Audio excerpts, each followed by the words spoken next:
আজকের গল্পে বলবো বন্ধুর হিজাবি মায়ের সাথে ঘটে যাওয়া সত্য ঘটনা।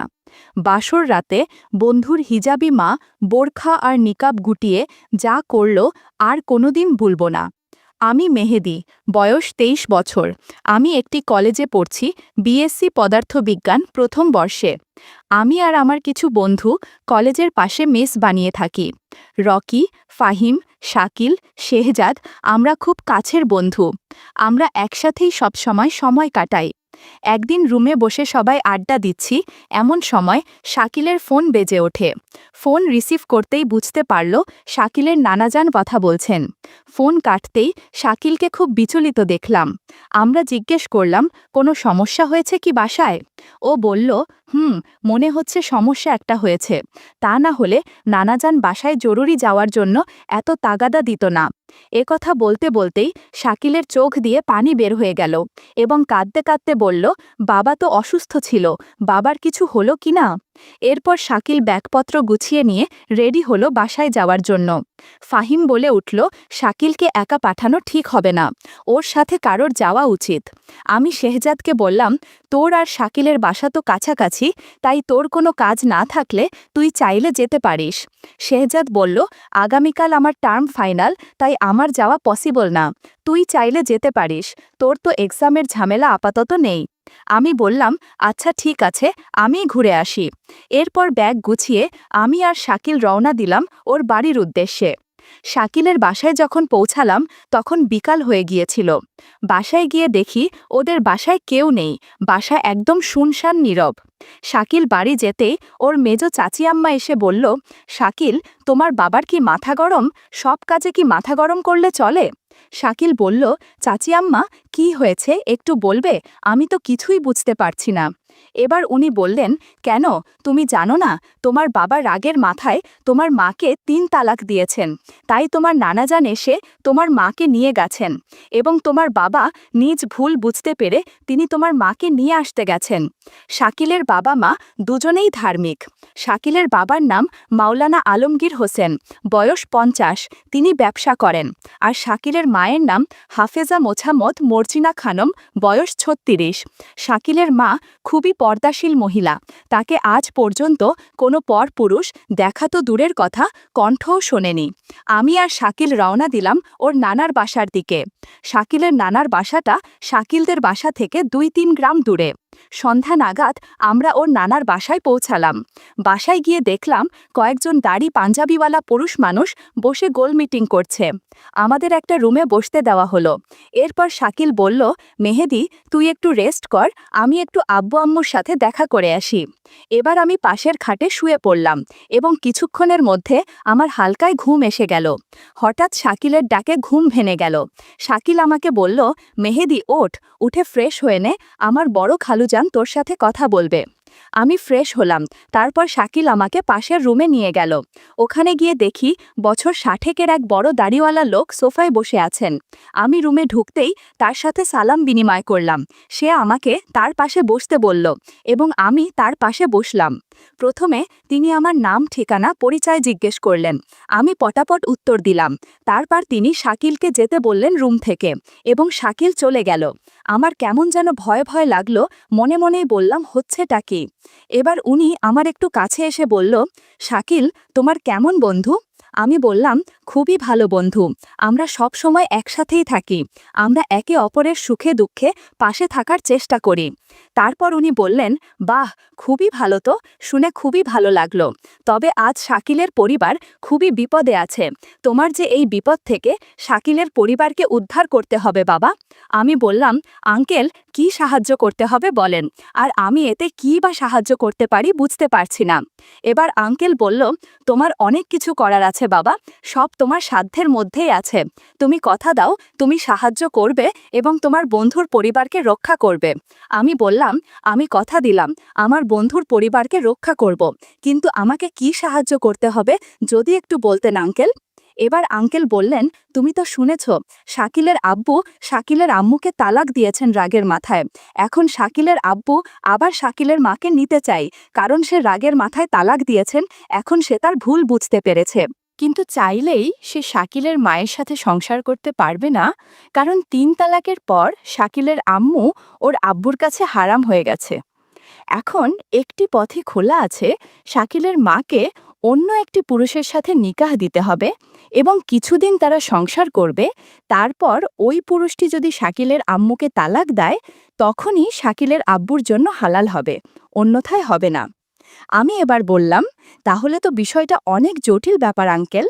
আঙ্কেল বলল, কোনো জটিল বিষয় না, তুমি রাজি থাকলে কোনো কিছু জটিল না। আমি বললাম, আঙ্কেল আমি কিছুই বুঝতে পারছি না, এখানে আমার রাজি হবার কি আছে? আঙ্কেল বলল, আমরা চাচ্ছি আজ রাতেই তোমার সাথে শাকিলের আম্মু মানে তোমার মর্জিনা আন্টির নিকাহ পড়িয়ে দিতে, তোমার কোনো আপত্তি না থাকলে। আমি শুনে হচকিয়ে গেলাম এবং রেগেমেগে বললাম, এটা কি বললেন আঙ্কেল? উনি তো আমার মায়ের বয়সী, আর তার চেয়েও বড় কথা উনি বন্ধুর আম্মু। আমি কিভাবে ওনাকে বিয়ে করি? এটা অসম্ভব। তিনি বললেন, তুমি কিন্তু কথা দিয়েছ, দয়া করে তুমি রাজি হয়ে যাও বাবা, কেউ কিচ্ছুটি জানবে না, আমরা সবকিছু গোপন রাখব, এটা আমাদের মান সম্মানের বিষয়। আমি মাথা নিচু করে বসে থাকলাম এবং ভাবছি কি করব। এবার আঙ্কেল আমার আরেকটু কাছে এসে মাথায় হাত বুলিয়ে আস্তে আস্তে বলল, এর আগে কি নারীর সাথে ঘনিষ্ঠ হবার সুযোগ হয়েছে তোমার? আমি বললাম, না আঙ্কেল। আঙ্কেল বলল, গুড বয়, তাহলে আর কি, কাজী ডেকে নিকাহটা পড়িয়ে ফেলি এখনই, তারপর তোমার মর্জিনা আন্টির ঘরে তোমাকে পাঠিয়ে দিব। রাত ভর সময় কাটিও মর্জিনার সাথে, দেখবে খুব ভালো লাগবে। তোমার মর্জিনা আন্টি ৩ সন্তানের জননী হলেও এখনও বেশ যুবতী আছে, তোমার কোনো সমস্যা হবে না। আর তোমার যদি বেশি ভালো লেগে যায়, তাহলে তোমাকে মর্জিনার স্থায়ী স্বামী হিসাবে রেখে দিব। শাকিলের খালুর সাথে কথা শেষ হওয়ার পরে আমি পূর্বের রুমে ফিরে যাই এবং তার আধা ঘন্টা পরে একটি ছেলে আমার রুমে প্রবেশ করে। ছেলেটি শাকিলের খালাতো ভাই।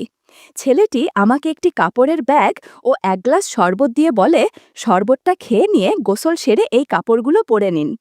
আমি শরবতটি ১ ঢোকে খেয়ে নিলাম, তারপর গোসল সেরে ফেললাম। ছেলেটির দেওয়া পাঞ্জাবি পায়জামাগুলো পরে ফেলে কিছুক্ষণ না যেতেই আমার কেমন যেন অনুভব হলো।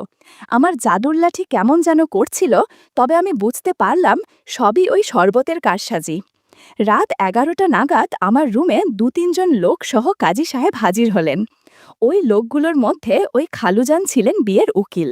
তিনি এসে বললেন, মোছাম্মদ মর্জিনা খানম কবুল বলেছেন। এবার বাজি শুরু করলেন। হোগলডাঙ্গা নিবাসী মোহাম্মদ শমশের আলীর মেজকন্যা মোছাম্মদ মর্জিনা খানমকে ৫০,০০০ টাকায় নিকাহ করতে রাজি আছেন? আমি বললাম, হ্যাঁ রাজি। সাথে সাথে সবাই শুকরিয়া আদায় করল। কিছুক্ষণের মধ্যেই রাতের খাবার চলে আসলো। ৫-৭ জন পুরুষ মানুষ যারা ছিলেন সবাই এক টেবিলে বসেই খেয়ে নিলাম। খাবার সার্ভ করে দিল শাকিল ও তার মামাতো আর খালাতো ভাই। খাওয়া দাওয়া শেষ করে সবাই ড্রয়িং রুমের সোফায় বসে বিশ্রাম নিচ্ছিলাম। এমন সময় শাকিলের বড় খালুজান একজনকে বলল, আলিফকে ডাক আর নোভাকে নিয়ে আয়। তারপর দেখলাম একটি অল্প বয়সী ছেলে হাজির হলো। এবার ওই খালু বলে উঠলেন, আলিফ, নতুন বাবাকে সালাম দাও। ছেলেটি আমার সাথে সালাম বিনিময় করল। বুঝতে পারলাম ছেলেটি শাকিলের ছোট ভাই। কিন্তু শাকিলের ছোট বোন নোভা ওর নানির কাছে ঘুমিয়ে গেছে, তাই আসতে পারেনি। এবার শাকিলের খালু আমাকে বলল, এই যে মেহেদি ভাই, আপনার বিবি যান তো বাসর ঘরে আপনার জন্য অপেক্ষা করছে, চলুন আপনাকে দিয়ে আসি। আমিও উঠে পড়লাম, কারণ আমার অবস্থা খুবই খারাপ। ওই শরবত খেয়ে অলরেডি শক্ত হয়ে আছে। আমি ওনার সাথে বাসর ঘরের উদ্দেশ্যে রওনা দিলাম। ২য় তলার কর্নার রুমে আমাকে ঢুকিয়ে দেওয়া হলো। আমি ঢুকেই দেখলাম আপাদমস্তক কালো, খিমারে ও হাতমোজা পরিহিত একটা স্বাস্থ্যবান মহিলা চুপ করে বসে আছেন। তিনি আর কেউ নন, তিনি হলেন আমার প্রিয়তমা স্ত্রী হাফেজা মোছাম্মদ মর্জিনা খানম। ঘরে ঢুকেই সালাম বিনিময় করলাম দুজনেই। তারপর আমি বললাম, কেমন আছেন? মর্জিনা বলল, ভালো।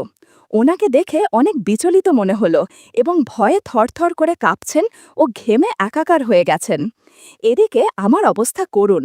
আমি একটু এগিয়ে গিয়ে ওনার পাশে বসলাম আর পট পট করে ওনার মুখের নেকাব খুলে ফেললাম। ও মাই গড, মর্জিনা খানম যে এত সুন্দরী আমি কখনোই ভাবিনি। আসলে হিজাবি নারীরা যেন অসম্ভব সুন্দরী এবং আকর্ষণীয় হয়। কি কপাল, এই এলাকার নামকরা মৌলবীর হিসাবে বিবিকে আজ আমি নিকাহ করেছি। জমিয়ে গল্প করা যাবে। আমি আর নিজেকে সামলাতে পারলাম না, তার সাথে গল্প করতে শুরু করলাম। উনি একটু ইতস্তত বোধ করলেন। প্রায় 10 মিনিট পর তার বোরখা হাত মোজা একপাশে রাখতে বললাম। এমন সময় মর্জিনা বলে উঠল, প্লিজ আজকে যা হয়েছে ততটুকুই থাক। আমি খুব আনইজি ফিল করছি, কারণ আমি আমার স্বামী ছাড়া কোনো পুরুষের পাশে থাকা তো দূরের কথা, কথাও বলিনি। আমি বললাম, দেখুন আপনার সাথে আমার নিকাহ হয়েছে, প্লিজ আপনি বিষয়টা একটু ভেবে দেখেন।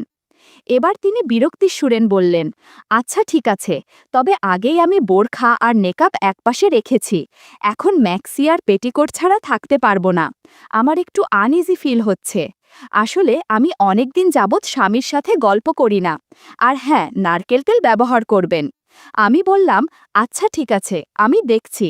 আমি রুমে নারকেল তেল বা ভ্যাসলিন খুঁজলাম, কিন্তু পেলাম না। তাই সরাসরি শাকিলের কাছে ফোন দিলাম, কারণ আমার মাথা ঠিক নেই আর তর সইছে, আমার মনে হচ্ছে পাগল হয়ে যাব। সাথে সাথেই শাকিল ফোন ধরল, বলল, দোস্ত বল কি খবর। আমি বললাম, বন্ধু তোমার রুমে কোনো নারকেল তেলের শিশি আছে? থাকলে একটু এই রুমে দিয়ে যা। শাকিল বলল, নারকেল তেলের শিশি দিয়ে কি হবে? আমি বললাম, একটু দরকার, প্লিজ একটু ম্যানেজ করে দে। ও বলল, আচ্ছা ঠিক আছে, আমি নিয়ে আসছি। আমি দরজার লক খুলে সামান্য ভেজিয়ে রাখলাম। মর্জিনা খানম দেখলাম শুয়ে আছে, আমার দিকে তাকাতে লজ্জা পাচ্ছে। এমন সময় দরজার সামনে দাঁড়িয়ে আমাকে ডেকে উঠল শাকিল, বলল, মেহেদি নারকেল তেলের শিশিটা নে। শাকিলের আওয়াজ পেয়েই মর্জিনা আর আমি দুজনেই নিজেদের গুছিয়ে ফেললাম। শাকিল আমাকে আর ওর মাকে ভালোভাবেই দেখে ফেলল। আমি দরজার কাছে গিয়ে ওর কাছ থেকে শিশিটা নিয়ে দরজা বন্ধ করে খিল দিলাম। মর্জিনা রাগের স্বরে বলল, আপনি কি পাগল হয়ে গেছেন? দরজা খোলা রেখেই শুরু করেছেন? আমি বললাম, সরি, এমনটি আর হবে না। এরপর মর্জিনার সাথে আবার গল্প করতে শুরু করলাম। জাদুর লাঠি দিয়ে অনেক জাদু দেখালাম, মাঝে মধ্যে নারকেল তেলে দিয়েও অনেক জাদু দেখিয়েছি। রাত 1টা অবধি অনেক আড্ডা দেওয়ার পর অনেক ক্লান্ত লাগছিল। হঠাৎ আমার ফোনটা বেজে উঠল। ফোনের স্ক্রিনে দেখলাম শেহজাদ ফোন করেছে।